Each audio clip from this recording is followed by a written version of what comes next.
Hi everyone! Welcome to Riko's Reading Room. Today, I'm going to read a hilarious book. Enjoy! Sweet Tooth by Margie Palatini. Illustrated by Jack E. Davis.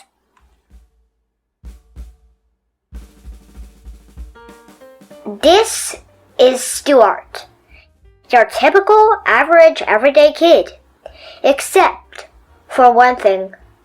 Lower ear. Ah, yes. There it is, all right. The molar in the back. You're probably saying, a tooth? What's the big deal about a tooth? And ordinarily, you would be correct. But that is no ordinary tooth. Uh-huh. This is Stewart's sweet tooth. One nagging, annoying, demanding, blah, blah, blah, enough with the yakking. I need a candy bar now, wow. Very loud, sweet tooth. Does it have that gooey stuff in the middle? 'Cause it's got to have that gooey stuff in the middle. There, said Stewart through a smeared kisser and a gulp. Satisfied? Ah, sweet. Yes. A tooth that wants what it wants when it wants it and lets everybody know it. Take, for example, 2 years ago at Cousin Charlotte's wedding, Stewart was on his best behavior. His shoes were shined, bow tie straight, hands were spotless. Grandfather had just lifted his glass to toast the bride and groom when, I'm falling asleep here. Come on. Move it along, Gramps. Cut the cake. Time to cut the cake. I want the end hung with all that icing. I don't know him, uttered Mother through a gritted smile. He doesn't belong to me, said Dad under his breath. Who is that boy? Muttered Grandmother. Stewart wiped the pink rose from his lips. It's the sweet tooth. It was not a pretty picture. The tooth was no better behaved in school. Stewart had enough detention slips to wallpaper his room. Why, just 2 weeks ago. Who can tell me the capital of North Dakota? Asked Miss Finnegan in geography class. Jelly beans, said a muffled voice from the back of the room. Did you say something, Stewart? Asked Miss Finnegan. Licorice. Stewart, I'm afraid I can't hear your answer, said Miss Finnegan. Lollipops. You're going to have to speak up, Stewart. Hey, I'm dying here for a couple of chocolate peanut butter cups, okay? Detention slip number 432. But I'm telling you, it's not me, said Stewart as he was led away to the principal's office. It's the tooth. The movies? You don't really want to go there, do you? Not with Stewart, anyway. Would somebody pass the yummy gummies already? Shh! Don't look at me, chewed Stewart. It's the tooth. And of course, there was the unforgettable Easter basket mishap. Now that was really ugly. That Sunday a.m., the family awoke to find jelly beans littering the living room. Marshmallow chicks were missing. The trail of crumpled yellow foil wrappers led to one person, and one person only. Oh, Stewart, cried a disappointed mother and dad. I can't look, whimpered his sister, Allison, closing her eyes. Those chocolate bunnies never had a chance, moaned Stewart, rubbing his belly-aching stomach. It was the tooth. Hey, can we stop going down memory lane here and open up that bag of cookies? That's it. I've had enough, cried Stewart. Enough? I haven't even had one. No more cookies, shouted Stewart. No more candy. No more cake. No more nothing. That's no more anything, said the Tooth. And who do you think you're kidding, kid? Bring on those chocolate chips. Stewart sighed. What choice did he have? He was a boy with one big sweet tooth. He tore open the bag. He grabbed one, then 2, 3, 4 cookies. He opened his mouth. Come to Papa! Shouted the Tooth. Stewart stopped.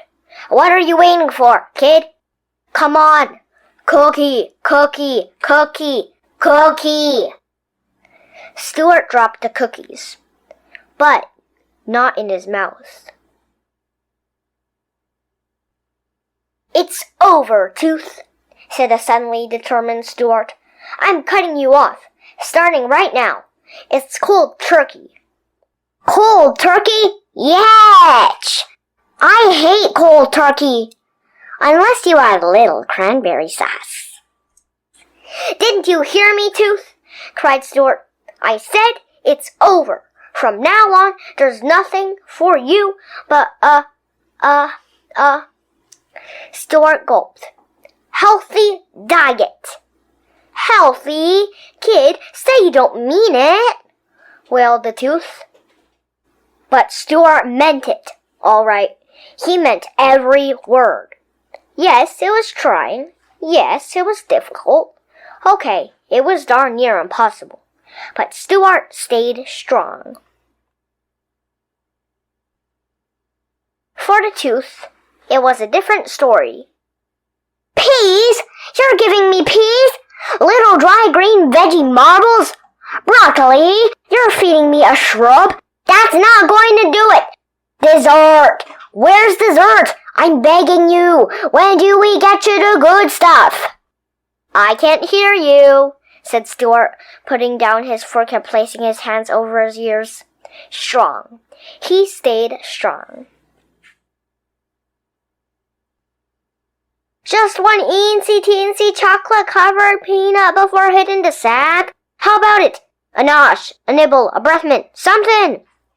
Forget it, said Stewart, turning off the light.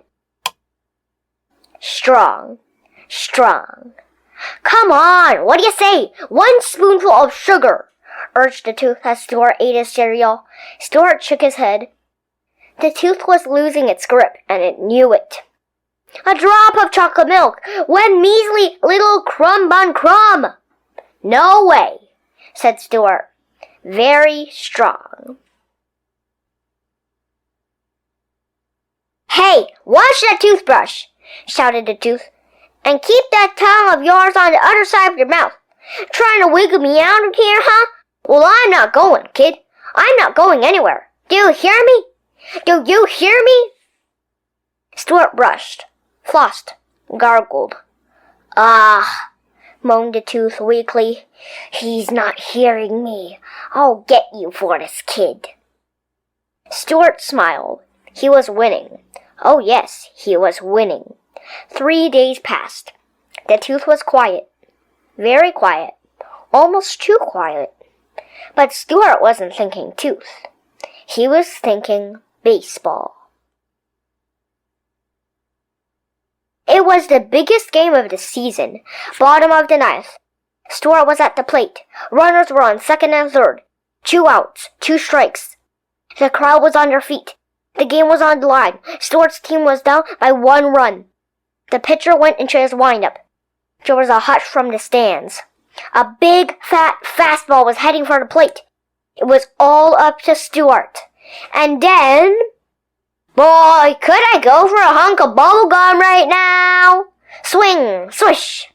Ha ha ha. Strike 3, yelled the umpire. You're out. Gotcha, said the Tooth. Now go get me some goodies. I'll get you goodies, mumbled Stewart, dropping the bat. Home he marched, into the kitchen, straight for the refrigerator. He yanked open the door, rustled through the vegetable bin. He flung lettuce, he tossed tomatoes, he hurled a head of cauliflower, and then he pulled out a carrot. That's right, a carrot. It's over for you, Tooth, announced Stewart defiantly, lifting the carrot above his head. What are you going to do with that? Asked his wide-eyed sister. Stewart grinned.